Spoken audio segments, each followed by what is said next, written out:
नमः संस्कृताय। बोलिए। चलिए हम लोग जो है एक बार फिर से स्वागत है आप लोगों का श्री राम इंस्टीट्यूट में, और हम लोग संस्कृत विषय को लेकर के आगे बढ़ते हैं। हम लोगों ने कल तक चर्चा की थी। कल हम लोगों ने संख्यात्मक भेद प्रभेद भी पढ़े थे कि लिंग कितने होते हैं संस्कृत में, वचन कितने होते हैं, कारक कितने होते हैं, ये सब सारी चीज़ें हम लोगों ने पढ़ ली थी। इसके पश्चात में हम लोग देखेंगे एक बार प्रयत्न को निकाल करते हुए आगे बढ़ेंगे। प्रयत्न बहुत बार परीक्षा में पूछा जाता है, प्रयत्न कितने प्रकार के, संस्कृत में प्रयत्न कितने प्रकार के? दो। बोलना है कितने प्रकार के? दो। प्रयत्न माने होता है वर्णों को बोलने की चेष्टा करना। प्रयत्न माने क्या होता है? प्रयास करना। प्रयत्न माने क्या होता है? प्रयास करना, वर्णों को बोलने की चेष्टा करना। प्रयत्न कितने प्रकार का होता है? दो प्रकार। एक होता है आभ्यंतर प्रयत्न, बोलते रहना है सबको। क्या होता है? आभ्यंतर प्रयत्न। और एक क्या होता है? बाह्य प्रयत्न। ठीक है। आभ्यंतर प्रयत्न की संख्या 5 होती है। कितनी होती है? 5 होती है। बाह्य प्रयत्न की संख्या कितनी होती है? 11 होती है। 11 होती है। आभ्यंतर प्रयत्न अगर देखें तो पांचों के नाम यहाँ पर लिख देते हैं। पहला है स्पृष्ट, दूसरा है ईसत स्पृष्ट, और तीसरा है ईसत विवृत, और है विवृत, और चौथा है समृद्ध। स्पृष्ट, ईसत ईसत विवृत, विवृत समृद्ध। चाहे नीचे से पढ़ लीजिए। बोलिए समृद्ध, बोलिए विवृत, ईसत विवृत, ईसत स्पृष्ट, स्पृष्ट। कितने होते हैं आभ्यंतर प्रयत्न? 5। कितने होते हैं? 5। ठीक है ना। पहला है समृद्ध। क्या है? समृद्ध। दूसरा है विवृत, ईसत विवृत, ईसत स्पृष्ट और स्पृष्ट। अब आपसे पूछेगा समृद्ध किसका आभ्यंतर प्रयत्न होता है, तो लिखेंगे प्रयोग की दशा में, प्रयोग की दशा में। क्या लिखा है? क्या लिखा है? बोलिए क्या लिखा है? बताओ क्या लिखा है? नहीं देखो, अब दिखा रहा है। क्या लिखा है? हाँ, प्रयोग की दशा में। किसकी दशा में? प्रयोग। परीक्षा में लिख करके आए अगर प्रयोग की दशा में ह्रस्व, ह्रस्व माने छोटा, ह्रस्व माने छोटा, दीर्घ माने बड़ा, दीर्घ माने बड़ा। ठीक है ना। प्लुत माने बूढ़ा। समझ गए ना? प्लुत माने क्या होता है? बूढ़ा। बूढ़ा मतलब और बड़ा। ठीक है ना। तो ये प्रयोग की दशा में अगर पूछे ह्रस्व का सिर्फ एक वर्ण है, कौन सा है? आ। अगर लिखा है प्रयोग की दशा में, किसकी दशा में? प्रयोग की दशा में आ का आभ्यंतर प्रयत्न क्या होता है, तो क्या बताएंगे? समृद्ध। क्या बताएंगे? समृद्ध। समृद्ध माने ढका हुआ, समृद्ध माने ढका हुआ, समृद्ध माने ढका हुआ। फिर यहाँ पर विवृत में अगर पूछ ले तो स्वर। क्या पूछ ले? स्वर। स्वर का दूसरा नाम क्या है? अच। क्या नाम है? अच। क्या नाम है? अच। अच का आभ्यंतर प्रयत्न क्या होता है? विवृत। अब आप कहोगे आ भी तो स्वर है। स्वर कितने होते हैं संस्कृत में? 9। कितने होते हैं? 9। आ ई उ री ली ए ओ आई औ। कितने स्वर होते हैं? 9। ठीक है ना।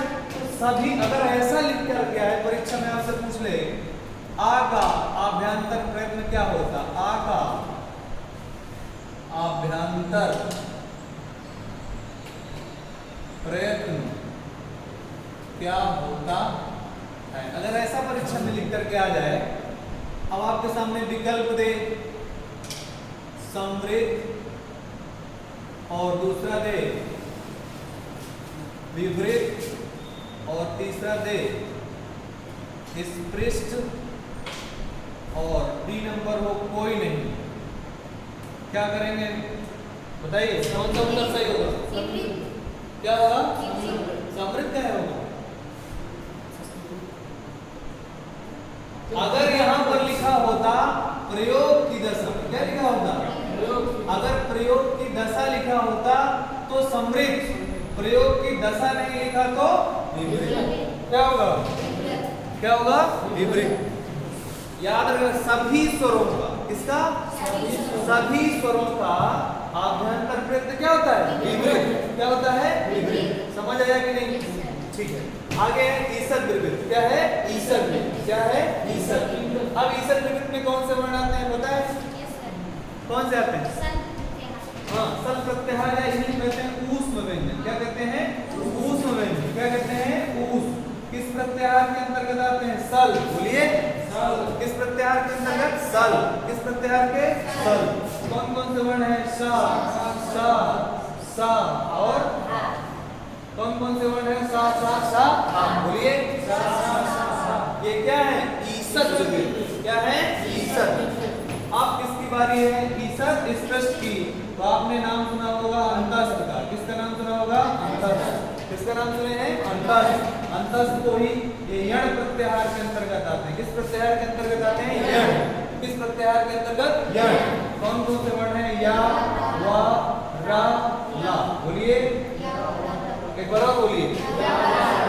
अब आएगा स्पृष्ट। क्या आएगा? स्पृष्ट। क्या आएगा? स्पृष्ट। इसके अंतर्गत आते हैं स्पर्श व्यंजन। क्या आते हैं? स्पर्श व्यंजनों की संख्या कितनी है? कितनी है? 25। कितनी है? 25। आपसे परीक्षा में सवाल पूछता है स्पर्श व्यंजन की परिभाषा क्या होती है? कादयो मशाना स्पर्शा। क्या बोलेंगे? यानी का से लेकर के मां तक के वर्ण सभी क्या है? स्पर्श व्यंजन। क्या है? स्पर्श। स्पर्श माने क्या होता है? छूना। क्या करना? नहीं जानते हो तो टच करना। अब जान गए हो। क्यों? कभी किसी को छुए? ऐसे मुस्कुरा रहे हैं कि जैसे तुमसे दूर दूर ऐसे बढ़ते हैं। चलिए स्पष्ट। स्पष्ट क्या आ जाएगा? स्पर्श व्यंजन। स्पर्श व्यंजन में कोई वर्ण दे देगा का से लेकर के मां तक। का गंगा चचा ददया टटा डडना तता ददना पापा बाबा मां। तो ये सब क्या है? स्पृष्ट। क्या है? स्पृष्ट। स्पृष्ट से ही स्पर्श समझ लेना। किससे? स्पृष्ट से ही स्पर्श समझ लेना और स्पर्श से ही स्पृष्ट समझ लेना। समझ आएगा कि नहीं? ठीक है। प्रयोग की दशा में समृद्ध है। बाकी सभी स्वर किसमें आएंगे? विपरीत में। कोई स्वर आ जाए। कितने स्वर हैं संस्कृत में? 9। 9 में से कोई आ जाए तो क्या होगा? विपरीत होगा। क्या होगा? विपरीत। ईसद विपरीत किसका होगा? ऊष्म व्यंजन होगा। किसका होगा? ऊष्म व्यंजन। ऊष्म व्यंजन कितने हैं? 4।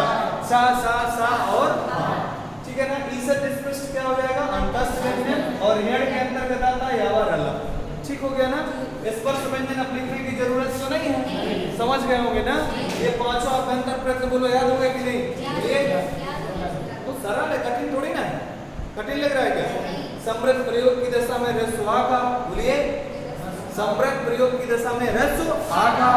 बाकी सभी स्वरों का अभ्यंतर प्रयत्न विपरीत। और स्पर्श व्यंजनों का क्या होता है? स्पृष्ट। क्या होता है? स्पृष्ट। अंतस्थ व्यंजनों का क्या होता है? ईसद स्पृष्ट। और उस व्यंजनों का क्या होता है? ईसद विपरीत। कोई संदेह नहीं? No doubt. अगला बाह्य प्रश्न देखते हैं। मिटा दिया जाए इसको। क्या स्क्रीनशॉट तो नहीं लेना? जब आप YouTube में देखेंगे तो स्क्रीनशॉट लीजिएगा। ठीक है ना? हाँ। YouTube में देखते हैं कि नहीं देखते हैं? देख लिया करिए। यहाँ से जाएंगे तो आपका एक बार रिवाइज हो जाएगा ना। YouTube में श्री राम इंस्टीट्यूट का चैनल सब्सक्राइब कर लीजिएगा। ठीक है ना? बाह्य प्रयत्न कितने होते हैं? 11। कितने होते हैं? 11। नाम लिखेंगे विवार, संवार, लिख लीजिए, श्वास, नाद, घोष, अघोष, अल्पप्राण, अल्पप्राण, महाप्राण, उदात्त, अनुदात्त, स्वरित। विवार, संवार, श्वास, नाद, घोष, अघोष, अल्पप्राण, महाप्राण, उदात्त, अनुदात्त, स्वरित। ठीक हो गया? ठीक गया ना? विवार संवार एक बार बोलना है। बोलिए विवार संवार। इकट्ठा नहीं, दुई दुई बोलना। इकट्ठा कि ये वाली सीढ़ी से ले ऊपर वाले में पहुंच गए ना।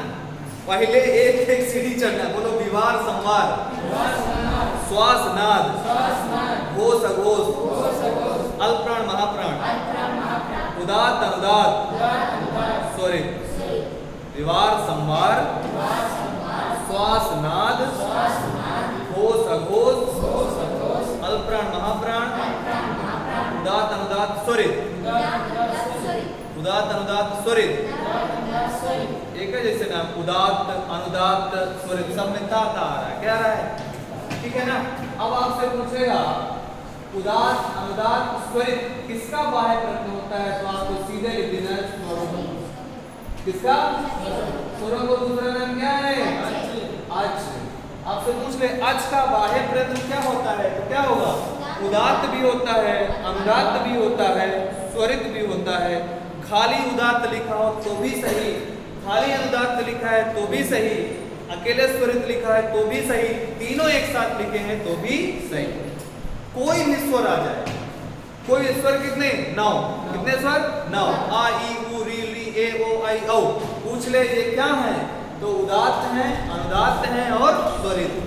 ठीक हो गया ना, कोई संदेह तो नहीं किसी को, दिक्कत क्या हुआ, दोनों में अंतर है, क्या अंतर है, देखिए किन्हीं भी वर्णों का स्वर क्या अंतर्भाव से मतलब नहीं है।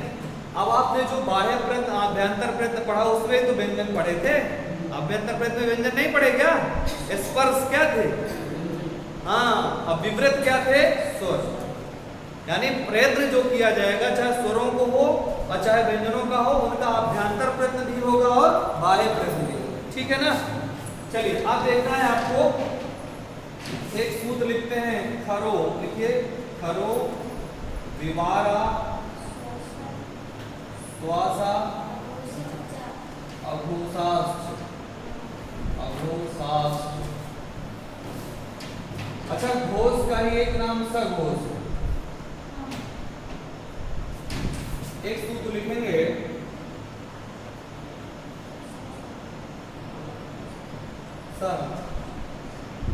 संवारा नादा घोषाश्च।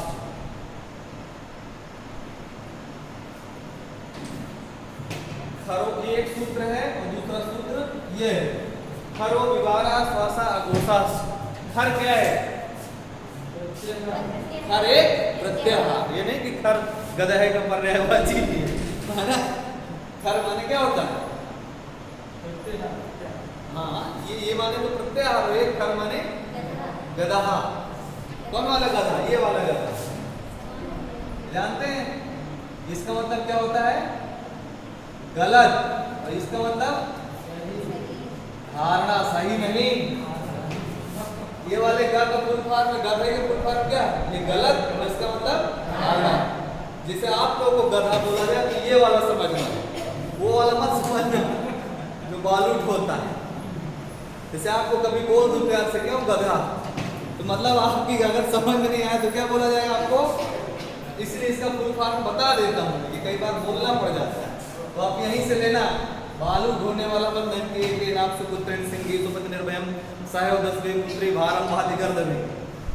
एक पुत्र के होने से सिंगनी निर्भय होकर के सोती है, और हमेशा 10 पुत्र होने के बावजूद भी गदही बच्चों के संग बालू ढोती। चलिए खरो विवारा श्वासा घोषा। खर एक प्रत्याहार है, खर क्या है, खर एक प्रत्याहार है। खर प्रत्याहार में अगर आप सूत्र पढ़े होंगे, माया सूत्र याद है, कितने होते हैं, 14, कितने होते हैं, 13 कौन बोल रहा है, था फा छा था चा टा ता वा, फिर है का पा या, फिर क्या है सा रा, फिर क्या है आ ल।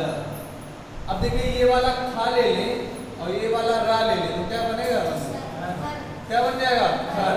अंतिम संज्ञक वर्णों को प्रत्याहार में नहीं जोड़ते, अंतिम जो हलंत वर्ण होते हैं उनको प्रत्याहार में नहीं जोड़ते। तो आप खर में कौन कौन से वर्ण आएंगे बताइए, खा खा खा छा खा खा चा टा ता पा पा, और क्या आएगा सा सा सा। ये सब क्या है? विवार है, श्वास है, अघोष है। क्या है ये? विवार है, श्वास है, अघोष। ये आपसे परीक्षा में बहुत बार पूछा जाता है। ये विवार श्वास कम पूछा जाता है, लेकिन ये बहुत पूछता है। अब आप इन्हीं से गलती खा जाते हैं। या इनको आप ये कह सकते हैं खा फा छा ठा था, ये वर्गों के द्वितीय अक्षर हैं। चाटा ता का पा ये वर्गों के प्रथम अक्षर हैं। और ये तीनों सा। आप ऐसा भी कह सकते हैं कि वर्गों के, क्या कह सकते हैं? बोलिए। वर्गों के प्रथम अक्षर, द्वितीय अक्षर और सा सा सा, ये क्या है? बोलिए। विवार है। बोलिए। विवार है, श्वास है, अघोष। यही तो पढ़ रहे थे हिंदी। तो देखो सूत्र में एक बार बता दिया पाणिनि ने अपने अष्टाध्याय में, करो विवारा श्वासा अघोषा। खर क्या है? विवार है, श्वास है, अघोष। अब खर में कौन कौन से वर्ण आएंगे? वर्गों के प्रथमाक्षर। वर्गों का मतलब जानते हैं? वर्ग कितने होते हैं? 5। ये का, खा, गा, भा, चा, छा, जा, झा, ता, था, दा, धा, ता, था, दा, धा, पा, बा, बा, भा, मा। ये वर्गों के प्रथमाक्षर, द्वितीयाक्षर, तृतीयाक्षर, चतुर्थाक्षर और पंचमाक्षर है। समझ गए ना? तो काचा टाटा पा क्या? एक बार और बोलिए। काचा टाटा पा ये वर्गों के क्या है? प्रथमाक्षर। और खाचा ठाथा फा बोलिए। खाचा ठाथा फा ये वर्गों के द्वितीयाक्षर। तो देखिए यही तो है खाचा ठा, ये खा, फिर छा, खा, था, फा ये वर्गों के द्वितीयाक्षर। फिर चा, टा, ता, का, पा वर्गों के प्रथमाक्षर। तो वर्गों के प्रथमाक्षर, वर्गों के द्वितीयाक्षर और तीनों सा क्या है? लिखिए। वर्गों के, लिखिए एक लाइन में लिख लीजिए। वर्गों के प्रथमाक्षर, वर्गों के एक लिख लीजिए बस। वर्गों के 1, 2 और तीनों सा। वर्गों के 1, 2 वो 1, 2 समझ गए ना? प्रथमाक्षर द्वितीयाक्षर। वर्गों के 1, 2 और तीनों सा क्या है? लिख लीजिए। विवार, श्वास और अघोष। क्या है? विवार, श्वास और अघोष। विवार, श्वास और क्या है? अघोष। ठीक हो गया ना? कोई संदेह? किसी कोई संदेह तो नहीं है? ठीक है, चलिए दूसरे में आते हैं। अब जो छूटेगा इनके अलावा जो छूटा वो सब कहे नहीं आ जाएगा? संवार, नाद, घोष। किसमें आ जाएगा? संवार, नाद, घोष। तो 1, 2 यहाँ हो गए। तो वर्गों के तृतीय अक्षर, वर्गों के चतुर्थाक्षर, वर्गों के पंचमाक्षर और या, वा, रा, ला और हा, ये सब क्या है? संवार है, नाद है, घोष। संवार है, नाद है और घोष। संवार, नाद, घोष। वर्गों के तृतीयाक्षर, चतुर्थाक्षर, पंचमाक्षर और यावराला। यावराला क्या? मान लो ऐसे पूछ ले अंतस्थ व्यंजन। क्या पूछ ले? अंतस्थ व्यंजन क्या है? तो आप क्या बताएंगे? घोष है, नाद है, क्या है? संवार। संवार भी है, नाद भी है और घोष। घोष का दूसरा नाम क्या है? सघोष। मान लो कहीं घोष नहीं लिखा, सघोष लिखा है, तो ऐसे तुम्हें गलती न करिएगा। घोष माने सघोष। घोष को ही क्या कहते हैं? सघोष। क्या कहते हैं? सघोष। अघोष न समझ लेना। अघोष माने आ माने नहीं, आ माने नहीं। घोष माने होता है नान या वैसा प्राण आना। तो 3, 4, 5 क्या याद करेंगे? 3, 4, 5 यावराला और भा क्या है? संवार, नाद, घोष। बोलिए। क्या है? संवार, नाद, घोष। ठीक हो गया ना? इसको मिटा दिया जाए। बोलिए हाँ। कितने हो गए? 1, 2, 3, 4, 5, 6 और 6, 3, 9। कितने बचे? 2। कितने बाह्य प्रयत्न होते हैं? 11। कितने होते हैं? 11। 3 कहाँ चले गए? स्वरों में। कहाँ चले गए? स्वरों में। उदात्त, अनुदात्त, स्वरित कहाँ चले गए? स्वरों में। फिर है विवार, श्वास, अघोष, ये कहाँ चले गए? वर्गों के प्रथमाक्षर, द्वितीयाक्षर और तीनों सा में। फिर है संवार, नाद और घोष। क्या है? संवार, नाद और घोष।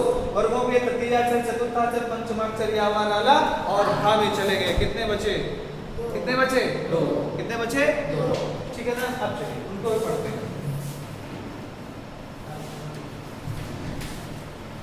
सीधे लिखना है 1 3 5 अंतस्थ अल्पप्राण,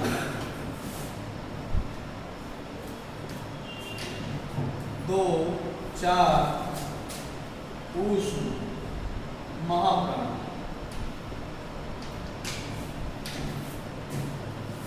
समझ गए? मतलब समझे वर्गों के प्रथमाक्षर, तृतीयाक्षर, पंचमाक्षर और अंतस्थ। अंतस्थ माने यावरा, अंतस्थ माने यावरा, ये सब क्या है? अल्पप्राण। क्या है? अल्पप्राण है। वर्गों के द्वितीयाक्षर, चतुर्थाक्षर और ऊष्म व्यंजन, ये सब क्या है? कितना आसान, कठिन तो नहीं? बोलो। वर्गों के 1 3 5 विषम संख्या गिनेंगे। कहाँ गिनेंगे? विषम संख्या। क्या होती है विषम संख्या? 1 3 5। और अभाज्य संख्या किसे कहते हैं?